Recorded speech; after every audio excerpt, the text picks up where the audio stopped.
Yeah. Apply pressure from every angle, you feel me? Yeah, you know, attack more. Never fold, man. Nah, never fold, never quit, yeah. Keep going, like, yeah. Now they gotta feel me, yeah.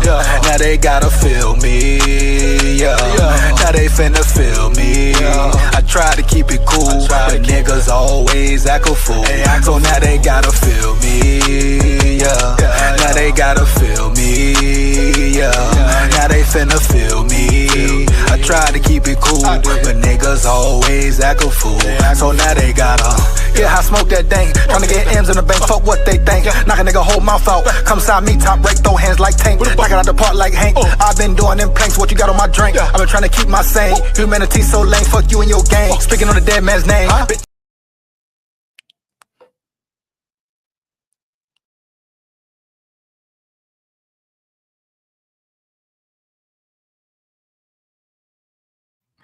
Roll Tide full of pride, here we go. Roll Tide full of pride, here we go, baby. Down at the levee, we going fishing at the levee. Roll Tide, baby, let's get to it. Know it's been a minute, know it's been a little minute since I done a Bama live, but you know we back to it, The season is almost upon us. You know, it's time for Bama to really lock in. Like I always say, recruiting never dies. Recruiting is always going on. Hey, shout out Jay Lee in the building. Shout out Jay Lee in the building, dog. Roll Tide, man. What he said, my dog, you need to hop on the Buckeye bandwagon. Come on now, Jay Lee. Don't play, man. Don't play, my dog. You know it's Roll Tide full of pride forever. Real levy dog, huh? For real? Stop it, bro. Stop it. Shout out Jay Lee in the building, though. Roll Tide, man. Oh, yeah, it's one of them Roll Tide nights, no doubt. You gotta love it. You gotta love it. Yes, let me know in the chat how you feel about just Alabama football in general. I feel like the defense will be super elite, very superior. Already said numerous times, right? The secondary will be the second best secondary in the land, probably. I wouldn't be surprised at all. I'm talking about Dejon Lee, Brown, Deuce, the secondary. Shit, man, you talk about Kane Walmack, another season in. Chemistry, we talk about chemistry. We saw what happens when them boys were really locked in. The sky's the limit. Matter of fact, the sky is it's no limit. That defense can take it as far as they want to go. I mean, hell, last year they had a championship type defense. The offense just blew it in the end. They got out-coached, outmanned. They were unprepared versus Indiana in the end. Right? Was Indiana really that much better than Bama? No. But it's much bigger than talent. Preparation, mental preparation, dog. Starts with your head coach, Kalen DeBoer. Your coaching staff, etc. Do you got them boys dialed in, ready to play every week? And I mean every week if we're talking SEC ball for sure. Oh, yeah, SEC ball, bitch, yeah. You got to be dialed in every week, damn near. You know it. I know it. You know?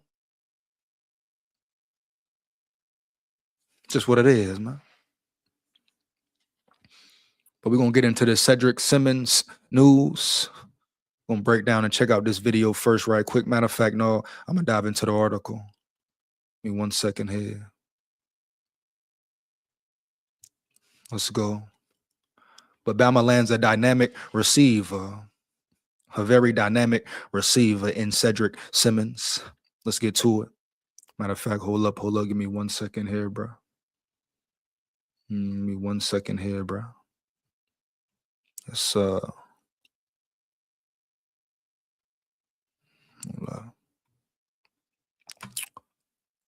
So let's get to it. Dynamic wide receiver Cedrick Simmons chose Alabama over Auburn to play for the program he rooted for. Selma, Alabama high school receiver Cedrick Simmons has flipped his commitment from Auburn to Alabama. Oh, that's a big flip. That's a really big flip. You know, them boys in Auburn mad. I repeat, you know, them boys in Auburn is mad, man. Being able to play and show out the same team I rooted for all my life, Simmons said. An exciting pickup for head coach Kalen DeBoer and his staff. The 5'10", 190-pound Simmons was one of the most dominant players in the state of Alabama last fall. As a junior, he turned 106 receptions into 2,192 yards. Well, damn, balled in, bro, balled in, straight up. And 20 touchdowns. He had 2 pick sixes playing defense as well. So really overall talented athlete. Simmons becomes commit number 14 for Alabama in the 2027 cycle. Coach DeBoer played wide receiver, so he definitely loves his wide receivers and knows how to use them, Simmons said. Alabama offered Simmons in June and now have him in the fold. Alabama has a standard of greatness, and that environment I want to be around, Simmons said. Simmons also talked with rivals Chad Simmons about his decision to flip from Auburn to Alabama. And like I say, that's a real big win for Bama. You talking about in-state flip, huh? From Auburn to Bama, that's damn near unheard of, baby, for real. Let's get to it. They continued to recruit me. Things really didn't change with us after I committed, he said. Playing opportunity, being developed by the best, and me lifting the culture. The expectation standards, they're held there. Receivers coach Derek Nix was a big factor in Simmons' decision. Coach Nix is a great teacher of the game. He's very intense about it. Simmons is ecstatic to know he'll be playing his college football at Alabama. It's a blessing and a dream come true. Great. It feels like it's meant to be that way. And shout out Simmons once again. Matter of fact, I'm gonna get into the video right here. Break this video down right quick. 1 second. What we got here with a ready to nine. Give me 1 second, man. Let's see what Simmons really got to say, man. Yes, where's that? Here we go. Boom, right here with a.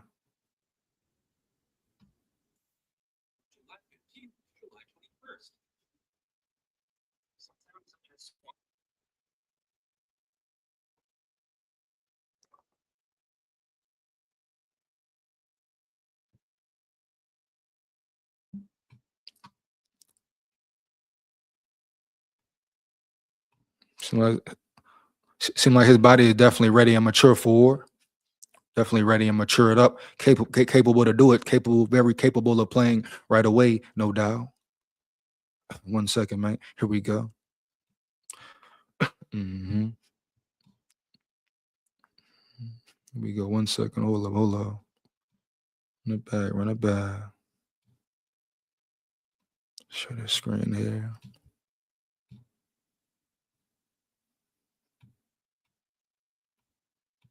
I want to make an impact as soon as I can throughout the spring. I mean, look at his arms, big dude, big arms.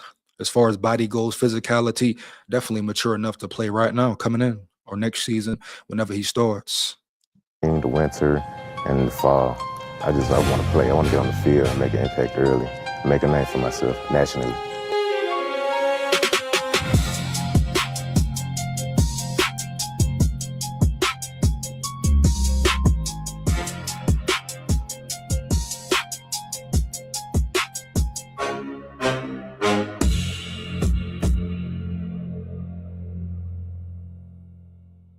Cedrick Simmons, class 27 wide receiver out of Selma, Alabama. To do in Selma. Shout out Alabama, shout out Selma, Alabama. Definitely some history there, legacy there, etc. Here we go. Roll Tide, full of pride, roll tide. Shout out Selma, Alabama once again. It's really nothing. Like, that's how I got into sports. Sports was like the only thing we really had to do for fun. So like, that's why everybody in Selma, all my friends that I made came through sports. All my relationships I built came through sports. That's really all we had. Yeah, I was 6 years old. My mama, she decided to sign me up for football. So he started at a real early age. Talking about Pop Warner, for real, all that. Football is in him. It is in his blood for sure. Here we go. Roll Tide. Went out there. I wasn't that good, but it started being fun to me. And I was just like, this is something I could really love doing. I started playing center. Then I moved my way around to defensive side of the ball. And then when I hit middle school, that's when I decided I want to play wide receiver. Big dog on the field, man.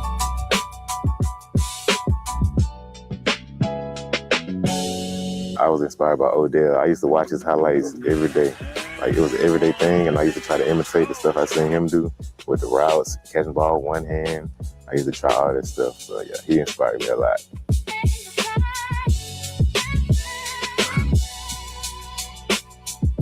My mom and daddy played probably the biggest role in my football career. And if he does turn out to be an Odell, that will be very, very beneficial for Bama. We know Odell was definitely an animal and all that.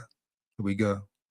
My mama, she got me in the weight room at 8th grade. My daddy, he learned the game of receiver just so he can translate it to me.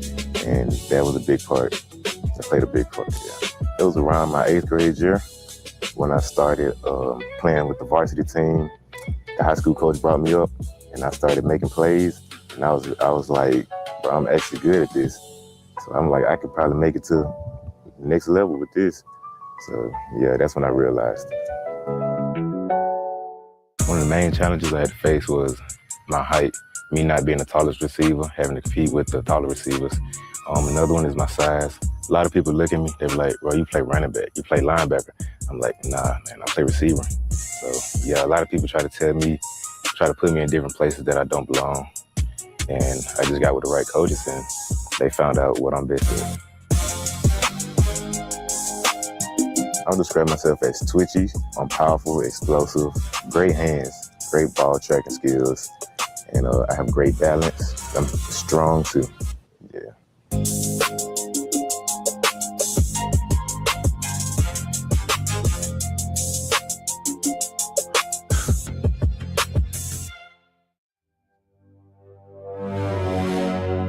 Kind of the decision, huh? I've been waiting for this moment my whole life, man. As far as body stature, speed side, you talking about a dude who can come in right away and play. I mean, just look at him. Look at the maturity of his body. Eventually, the maturity of his mental. This dude can come in right away and play next year. Here we go. Or the year after that, whatever. All work I put in, all the late nights. That was a major flip for Bama, a major win for Alabama, especially him coming from Auburn to Bama or Bama to Auburn, vice versa. That rarely happens, dog. You know it. I know it. A great win for Bama once again. Here we go. Roll Tide. Roll damn Tide. Nights, hot mornings, the tired days, man. It built up to this moment right here. First off, I want to thank God. Bless me with these opportunities. Bless me with the abilities to go out and show my talent. I want to thank my mom, my dad, putting the work in with me, taking me everywhere, traveling. I want to thank my teammates that I played with. I want to thank the coaches, all the coaches that seen potential in me since I was at a young age. I'm going to start off by thanking Coach Moody. He saw everything in me. He used me in the best way to showcase my abilities. I'm going to thank my coach, Furlow. That was my first coach. When I was in Little League, he got a big role with my development and my success. I also want to thank Coach Lassiter. He saw the potential in me when I was in middle school, and he thought I could play on the high school level. And he definitely gave me the best opportunity I needed. I want to thank Coach Chico. He actually was the first coach that gave me the opportunity to play offensive side of the ball. And he definitely saw a lot in me. This was a tough decision to make. I built great relationships throughout this recruitment process with players, coaches, families. And I would like to announce my commitment to.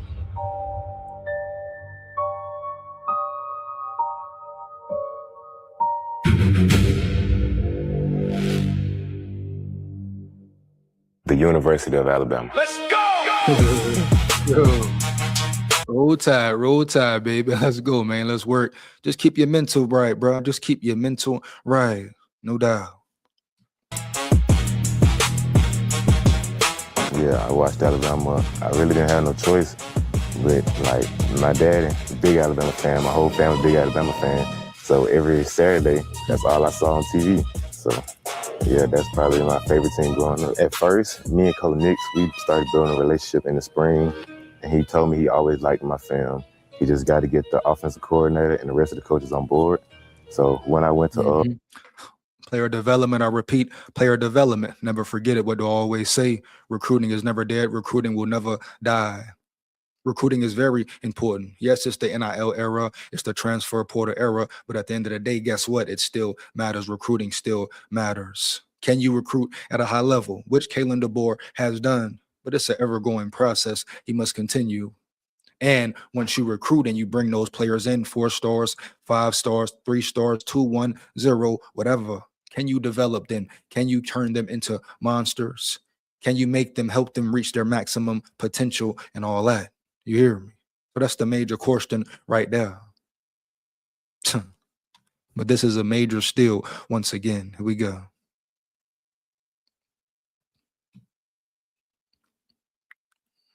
Let's get back to it. Hold up. What we doing? What we doing here? Here we go. Here we go. Get back to it. What we doing here? Shout out Roll Tide, baby. Let's win. Trained there in person, and they saw my abilities. They went ahead and they offered me, and that amazing was like, it felt so well deserved and earned. I put the hard work in for it. I do want to come back to the city itself, man. Let all the kids know that you can still make it out. You can still get the attention you need, the exposure. You just got to put the work in. Big facts, no cap, man. Here we go. That's all. Roll Tide. Roll Tide, baby. Great flip once again. Great flip for Bama. Flipping a player from Auburn. That's even more incredible right there. So big kudos once again to Bama. Now let's get into some more recruiting news and some highlight work. See what we got here for a minute. Do they got any highlights right there anyway? Well, that's enough on Cedrick Simmons. We know who Cedrick Simmons is, who Cedrick Simmons can be. The question is, will they develop Cedrick Simmons into the best receiver possible? Stature ready, physicality ready, maturity ready. Now just can he stay focused? Can he stay dialed in? Can he be mature? Can he handle a full season? You know? So a lot of questions to be asked, but never forget, man, recruiting always matters. It will matter forever. Transfer portal, important, of course. NIL, important. It is what it is. It ain't what it ain't. But at the end of the day, it matters, bro. Period. We go.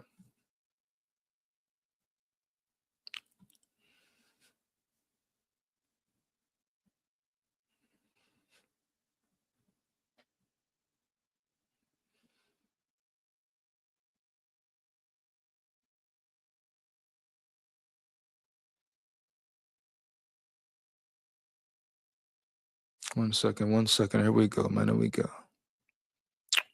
Oh yeah, the defense, right quick. Back to that vid. Boom, 1 second. I thought, never mind. Let's just break it down real fast to this article here. But how great can the defense be? I think the defense can be phenomenal, man. I think the defense can be very phenomenal, bro. Oh, we got some Monsoon sales news. Monsoon sales news once again. Here we go. You know, Monsoon sales 5-star receiver. Another receiver Bama trying to land big on for sure. Will they do it? Can they do it?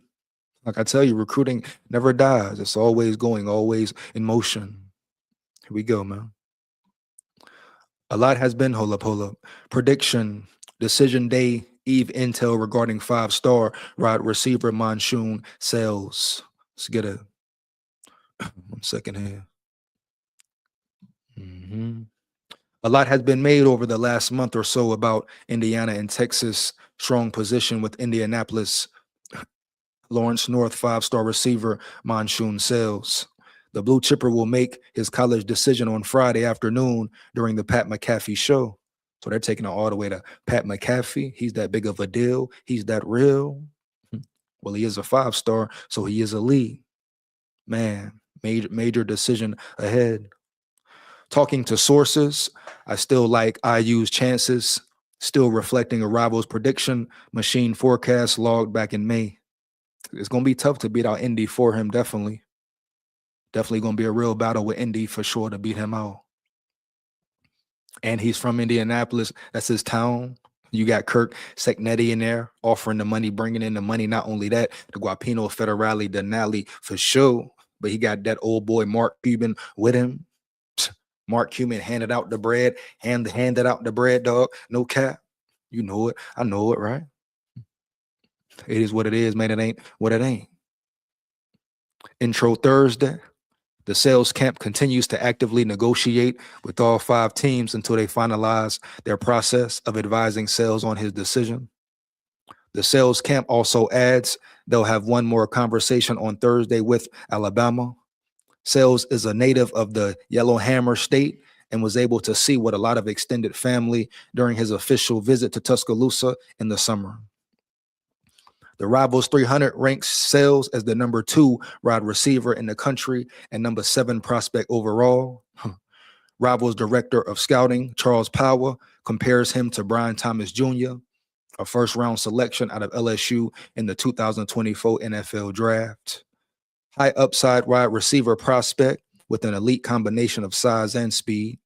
Power wrote in his evaluation, checks in at around 6'4", 5 inches, 205 pounds with 32.25-inch arms and 9-inch hands.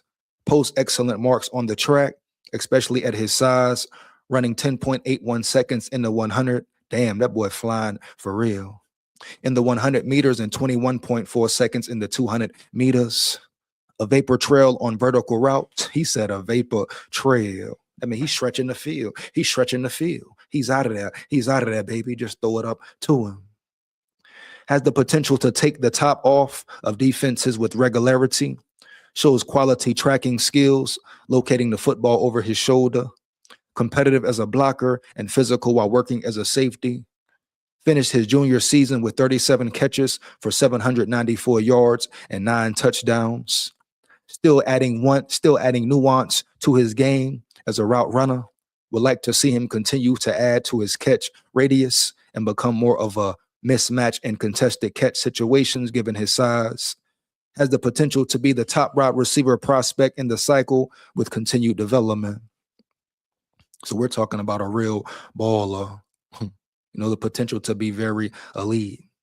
Early in his career, very early in his career. Freshman year, then on. Freshman year, then on. Per se. But pay attention to Monsoon Sales. Can Bama win? Can Bama get it done? I tell you what, boy. I tell you what. If Kalen DeBoer pulls this off, man, I repeat, if Kalen DeBoer pulls this off here, you're talking about Kalen DeBoer as far as recruiting goes, solidified himself for sure. You know it. I know it. Solidified himself for sure. You hear me? If you can land a Monsoon Sales. Wow, man. Let's get to it. Roll Tide. Like I said, I'm going to speak on the defense. Break them down real quick. The defense will be very elite, bro. I stand on that 10 toes down. This defense will be different. Just real different type shit. Give me 1 second. Let's get back to the screen here.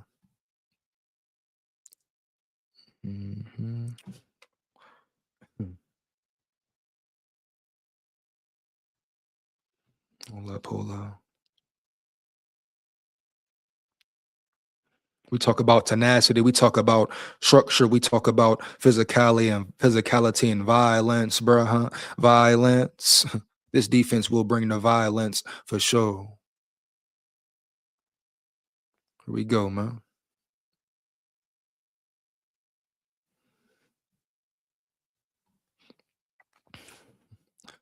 Let's get to it. Alabama added more than 20 transfers to his roster this offseason, and many of them are set to make an immediate impact for the Crimson football team in 26. 2 of them, linebacker Caleb Woodson and Javin James, are competing for starting spots on the field. And before upcoming season kicks off, they spent time refining their craft with Emmanuel Pelser. Both Woodson and James are entering their 4th years of college and put their names in the transfer portal this offseason. looking for a better opportunity. They bring plenty of experience with them to Alabama, and being veteran players, Pelser saw a hunger in the senior duo. You can feel it. They don't have to say nothing. Pelser told Bama Online, Caleb, I felt everything. Caleb is a man of few words, jabbing, big personality, funny, just likes to talk and be around. Caleb is not that. From what I get, he's to himself. He's a man of a few words. He's about work. There's a different type of tenacity that these two possess. Woodson transferred to Alabama from Virginia Tech, where he was a key contributor for the Hokies. He started 16 games during his 3 years in Blacksburg, and in each of the last 2 seasons, Woodson was second on the team in total tackles. The Tide has to replace its top 3 linebackers from last year's team, and Woodson was the only portal addition. James transferred to Alabama from Mississippi State, and Tuscaloosa is the 3rd stop of his collapse of his college career. Akron in 23-24, Starkville in 2025. He played in 15 games during his time with the Zips, which included 12 appearances and 9 starts in 2024. He transferred to State prior to the 2025 season and played in 12 of the Bulldogs games. This spring, the old lineman worked at right tackle with the Crimson Tide's first unit for most of the 15 practices. So Javin James definitely right there in the mix. Probably a starter off the rip, matter of fact. Let's get to it. They both come in from Power 4 programs and are ready to make an impact at Alabama. Don't get it twisted. Caleb coming from VT, Javin coming from Mississippi State. They ain't come from no bullshit, Pelser said. They understand the level of competition just being at those schools already know. Now they're coming to the #1 school for football of all time. They understand the pressure they have to put on themselves. They understand the pressure they want to put on themselves in order to propel them to the next level. Hey, bro, pressure can be a good thing. It's a good thing, right? Definitely. Depending on how you handle it, for sure, right? Here we go. These 2 guys are preparing themselves for the next level, and they understand the necessary pressure that's required to put on yourself in order to elevate and ascend past others. And these 2 guys, they embody that 1000%. Relatively new to the trainer business, but is already working with some of the biggest names in the NFL. Pelser spent time with Woodson 2 days and James 1 week in Tuscaloosa. He also trained sophomore offensive lineman Caden Strayhorn, who transferred from Michigan, for 3 days in Atlanta this offseason. Other Crimson Tide players like Keelan Russell and Ryan Coleman Williams have reached out about future training sessions, Pelser revealed. So I guess Pelser is a big deal. Let's get it. 1 second here.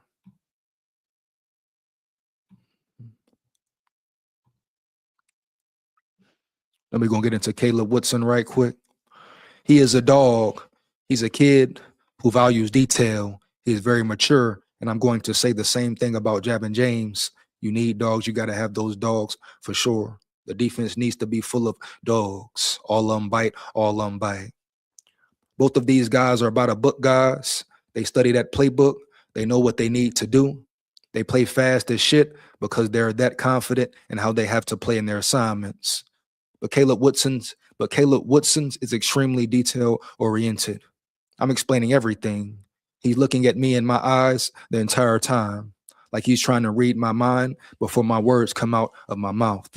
He's a leader. From being around him, I can tell he's kind of a quiet guy, but I know that on the field, he plays louder than anybody. I can tell he's a team player. Guys can rally around him, which is so dope. He's new here, but his impact is not quite at all. It's not quiet at all. And with players like this on the defense, players with that certain type of personality, that certain type of physicality per se, you're going to have a real tough defense. You're going to have a real tough, dynamic defense. Especially if all of those dogs on that field got the same mentality, got the same aggression, right? Oh, yeah, bitch, yeah. Oh man, same chemistry on the same accord. Damn, bro. Let's get to it. Here we go, man. I want to check out one video right quick. One more real fast. See 1 second. See as Kalen DeBoer spoken recently.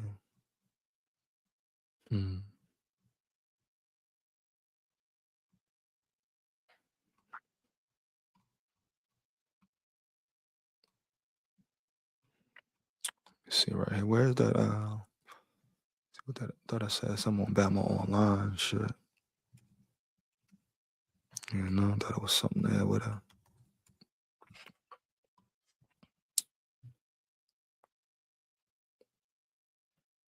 Or is it under Alabama? Alabama football.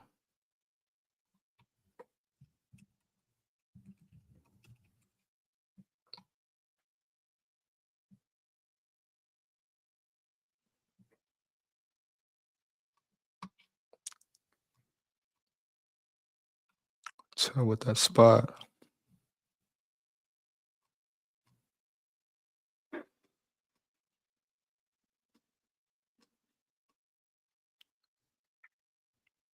Thought Kalen DeBoer had something up. That whole spring press. For real. 4 months with this old or rarely new. It's after the spring game there.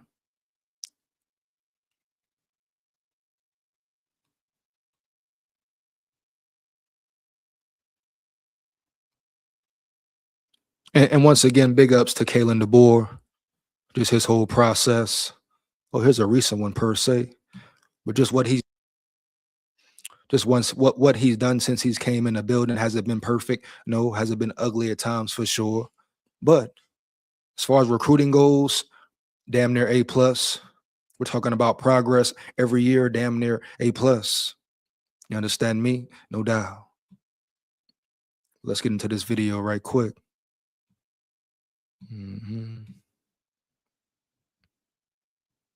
Good morning. You guys are all having a good summer. And it's crazy how quick time flies, but the important month ahead here for us, in a lot of ways.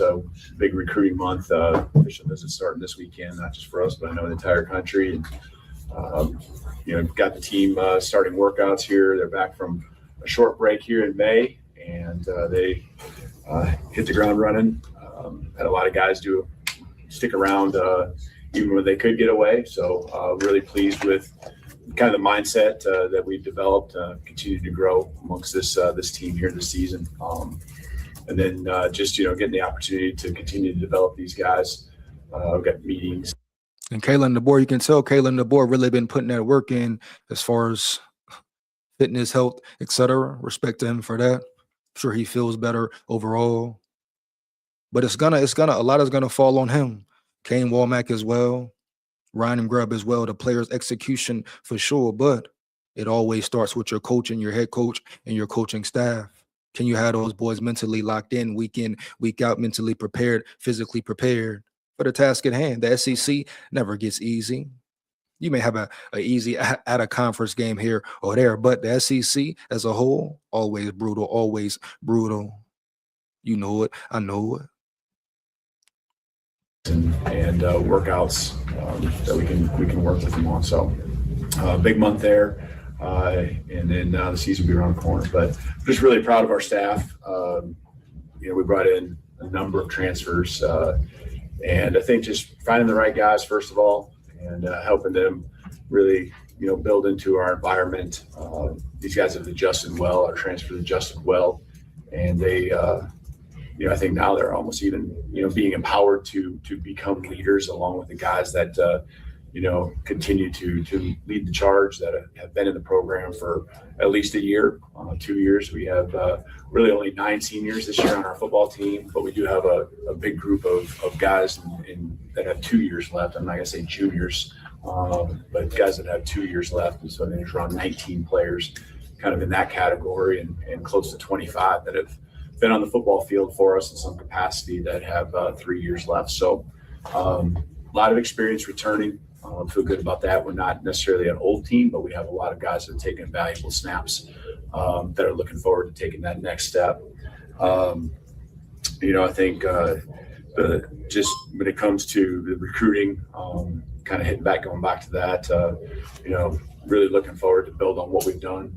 These young guys that I'm referring to in the first two classes, they've kind of stayed the course and believe in what we're doing, what we're building. And we got to find the next group. It won't be a big group this fall. I think it will be, much less than what we've had the last two seasons, but a lot of that's because we have retained well and, again, brought in a group of transfers and don't have many seniors. So How do you measure the value of reaching the SEC championship game versus the potential detriment with the attrition that's taking place in that game over the years? The attrition in which way? Injuries. Okay, that's what I thought. For me, this is a personal thing. It was really important for me, and I know we fell well short in the conference championship, but it was important for me being my first SEC championship opportunity. Have only been in the league going on the second year at the time. I think that our team really felt strong about winning it when you're in that moment. I think, looking back on it, there are some things that were just a struggle when you look at kind of where the team was at physically, whether it was before or after. And but that's part of it. Our opponent Georgia had the same situation. They did a better job, obviously, of being ready for that game, however you want to put it. But, we're going to learn from that. And we're going to continue to do everything we can and be better because of it. So it's an experience. And I think a lot of what we're trying to do is we grow our program, at least, when I say grow, I'm talking about in the last 2-3 years, just the buildup. We got to have experiences together. I think you can always talk about what other teams went through or what this program's done. But until you've been in the fight together and you have those experiences that you can draw on, good and bad, that's really what we can remember and what we can learn from. And I'm looking forward to that. We, last year talked a lot about the season before and how we came up short. We weren't great in critical moments, and we were towards the bottom of the league in penalties, and turnovers cost us, in 2024 in the games we lost. And it was a big discrepancy between when we won and we lost, the turnover margin. Last year, we kind of righted the ship in those areas. And so we got to continue to make sure our strengths are our strengths, and we got to continue to take care of the weaknesses that showed up last year, anytime throughout the season. And again, it's a new group of guys this year. So, you really start all over. You started over in January because the 40 plus guys, whether they're freshmen or transfers that were in the meeting room, the guys that were in workouts, they weren't part of that experience, but you quickly get them understanding, what it's going to take those next steps here in our program. How in this day and age did you? Recruiting, man, recruiting. Dre, what up, dog? What's going on, bro? Shout out Dre in the building, man. No cap, bro. Roll Tide. Here we go. Shout out Dre in the building. Once again, let's get it. Roll Tide full of pride, man. Let's get it.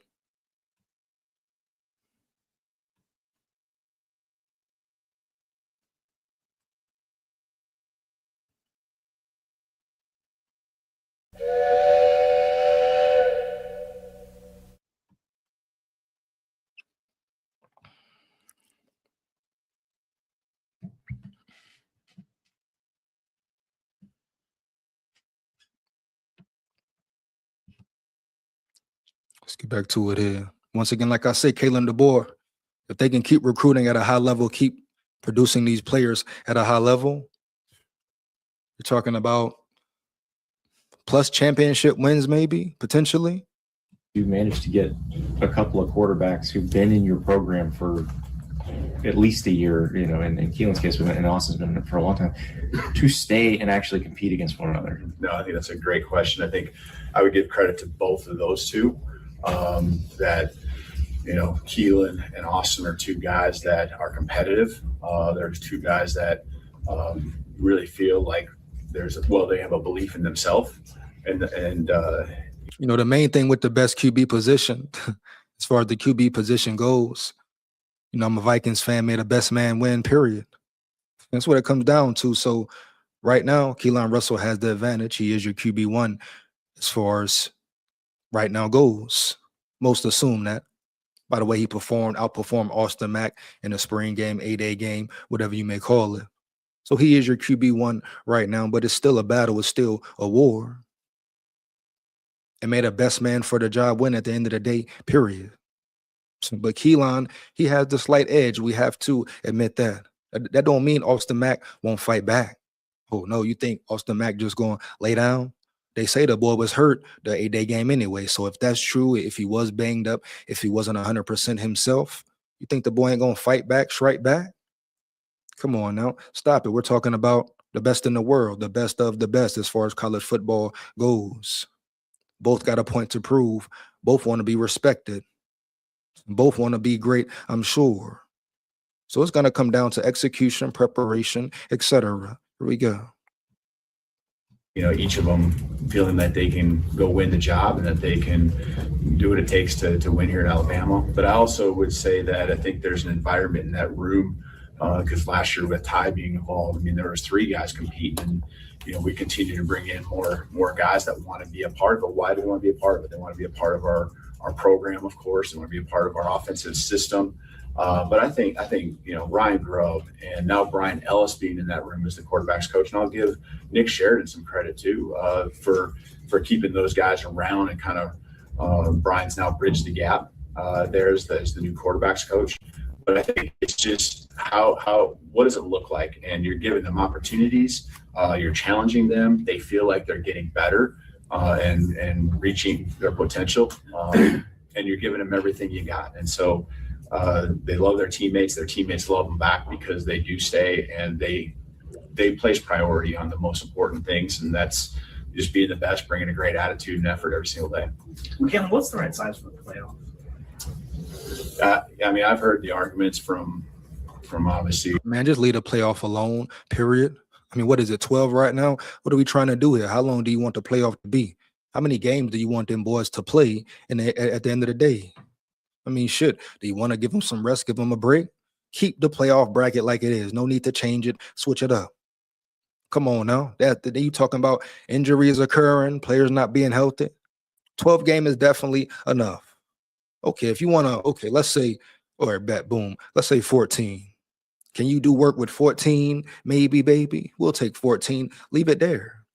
But you start getting into the 16s, the 20s, 24s, etc. You're getting way out of bounds with it, doing way too much. Stop trying to touch shit and let the boys play. Here we go. All about 12, it's 12, 16, and 24 seem to be the most popular, right? And so, I can make an argument for all of them. I know for me, it's really not about a number. It's about just trying to win every football game. So we don't have to put it in a committee's hands. And, that's our goal as a program at Alabama. Kalen, you've talked about physicality and looking at, I don't want to misquote you, but just looking to increase that. What does that look like for year 3 and increasing the physicality from your guys? Well, I think there's times when we were extremely physical. I think what you kind of get tied into is the run game probably. Yeah, run game definitely, Kalen DeBoer. Big facts, no cap. Run game for sure. But also we talk about just physical, more consistent. Okay, you were physical at times, cool, but not enough. We need you to be more physical on a consistent basis. For real, no doubt. Yeah, bro. You need to be physical on a consistent basis. Period.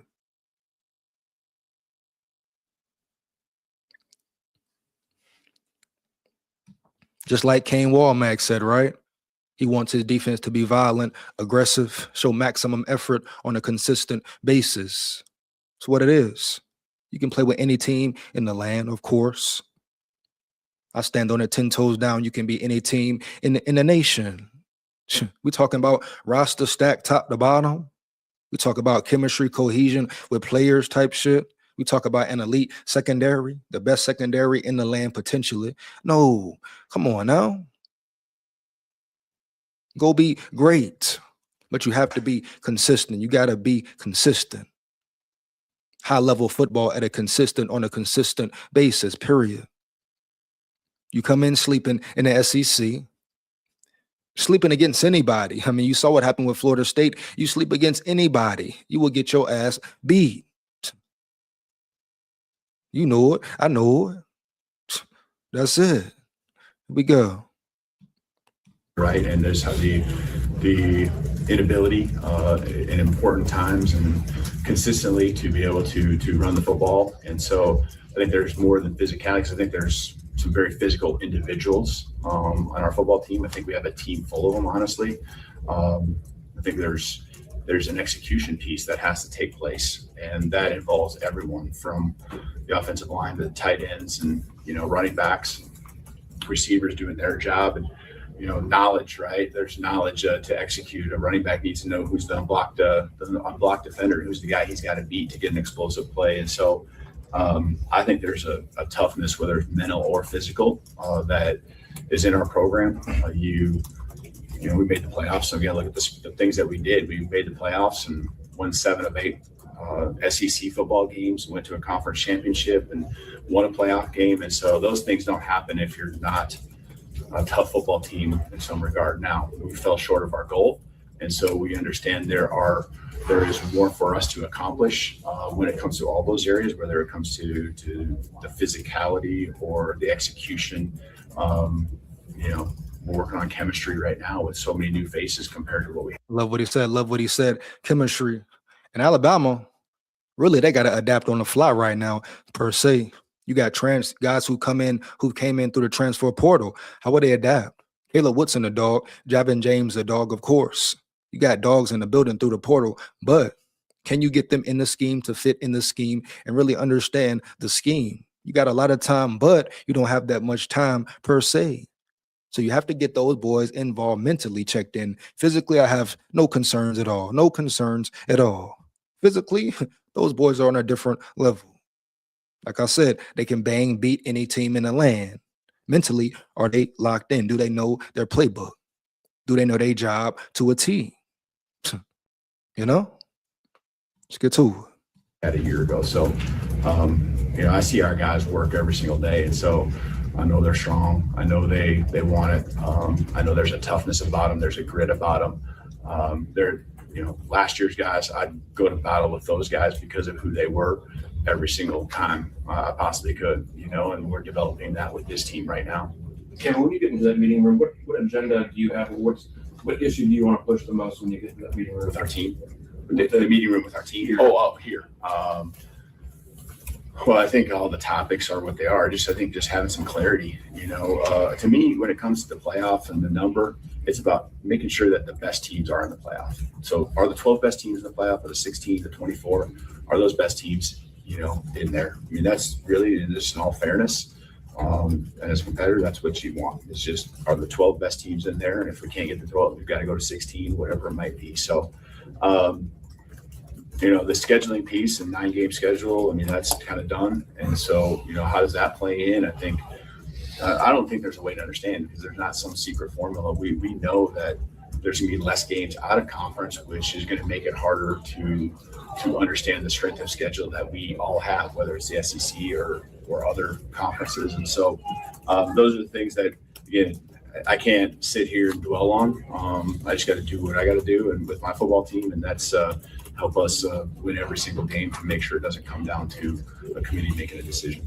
And why did you keep so you were involved in the decision, why did you keep the Ohio State game on the schedule? What were those conversations? Well, I think the game that, the Oklahoma State game was the one that, just with the addition of, there had to be a game that we had to move on from. And I think both of our universities saw that, kind of just looking into the future and what was best for our programs. I think we mutually just saw that as an easy opportunity to kind of get our schedules where they needed to be. And so, yeah, I mean, everything we're doing right now, we're planning on playing that game, a year from now. Leon, is there a part of the current calendar that you would most want to change? I guess it all connects, right? And so, yeah, you'd love to move the championship games at the end of the season up earlier to help with the portal timing and the academic calendar. It's all the things that that we discuss that you'd love to change, but I understand the challenges with it. You know, you want the academic calendar to align with the season as much as possible. You know, it carries over into our second semester.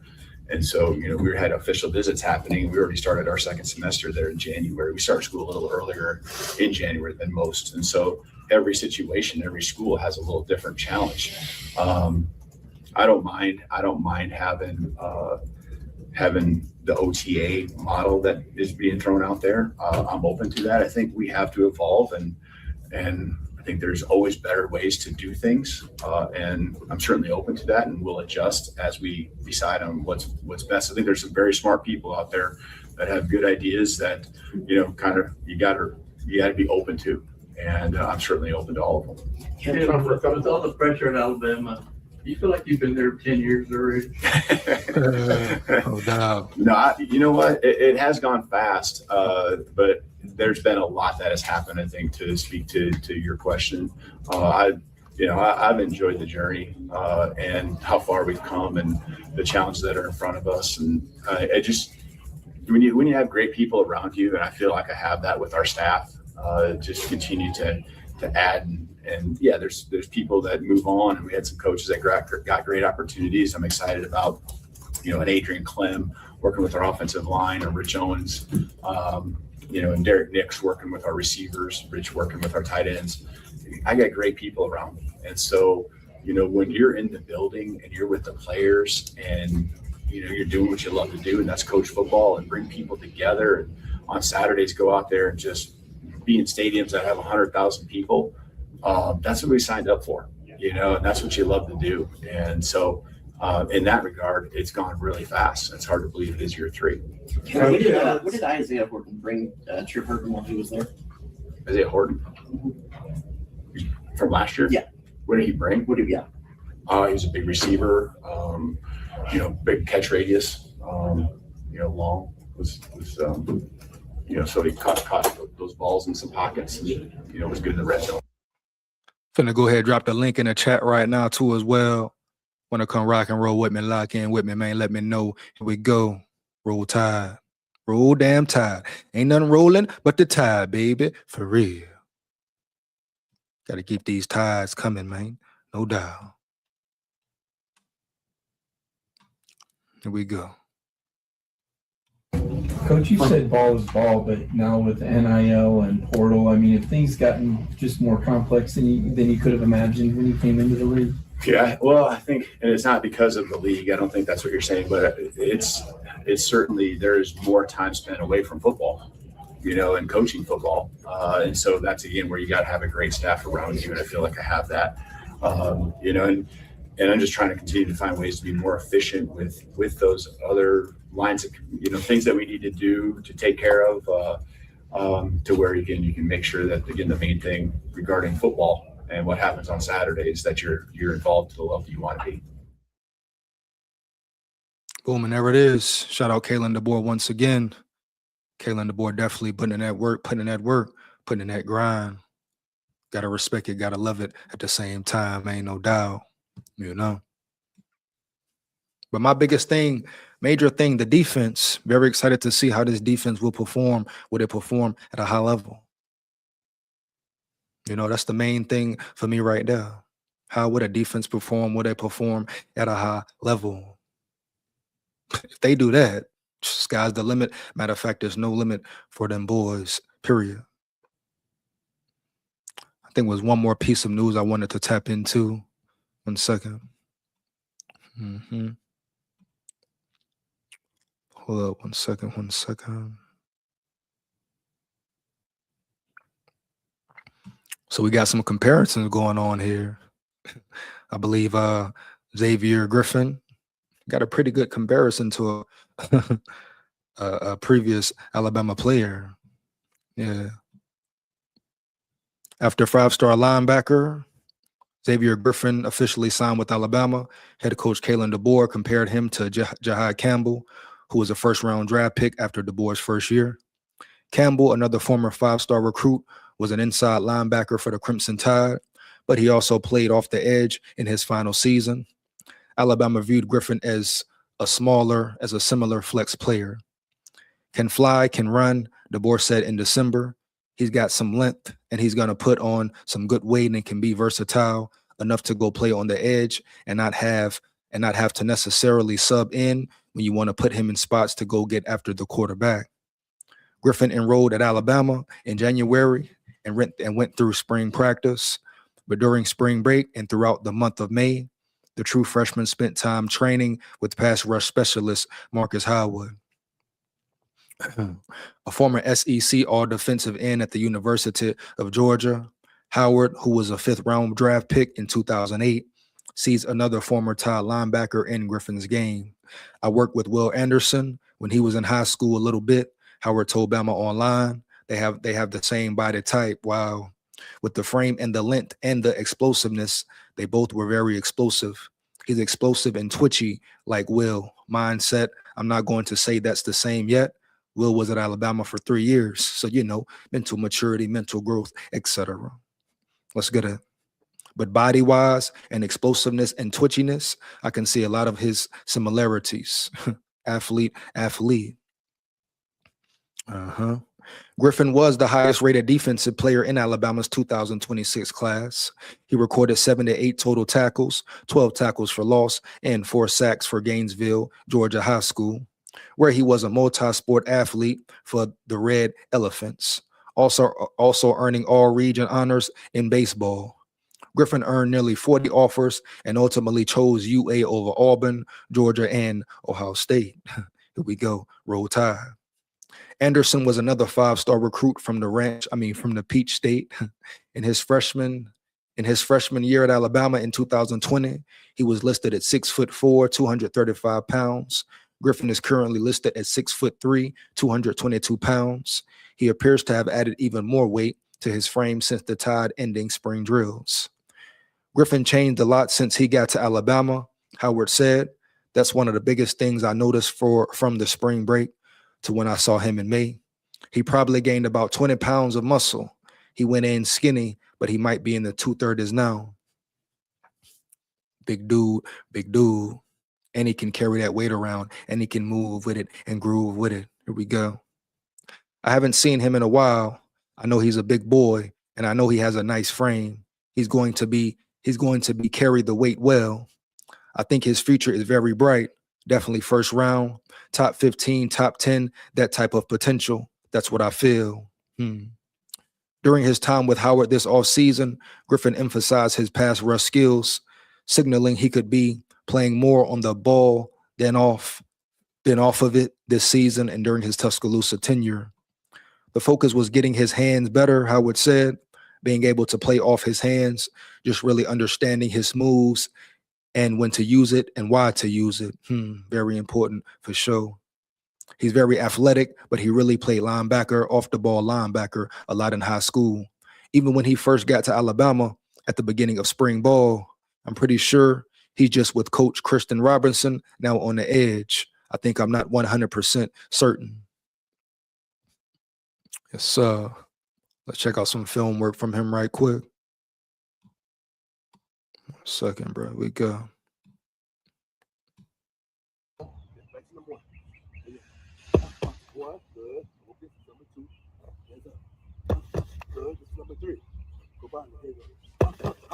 That's better. Good. So hand work, definitely hand work. Definitely hand work, man. Working on the boom.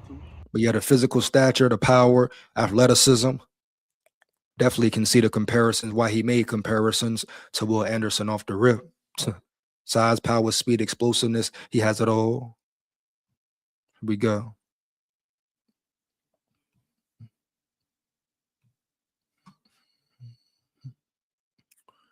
One second here, man. Yeah, and that's pretty much it for. Oh no, did it take off the thing? How did it go? But yeah, anyway, that's pretty much it. Shout out Xavier Griffin. Pay attention to him this season for sure. He could definitely be dynamic, definitely be in the mix for real. Like I say, I'm super excited about this Bama defense, how far they will take it. The trenches, have the opportunity to be dominant as well. New faces, old faces per se, but real faces at the end of the day, real dogs at the end of the day. You know? So be excited, be very excited, man. The season is almost here. Let me know how you feel about Bama football in general. Make sure you like, comment, and subscribe, and hit that bell as well. Takes less than 1 second, man. Why not? So, hold on here, man. I gotta remove that one here for sure. Left that one up there too. Everybody is good. But yeah, make sure you like, comment, and subscribe for sure, man. Support the channel, support the grind, right? You support the fake already, support the real for real. Down at the levee, we going fishing at the levee. Roll Tide, man. Here we come.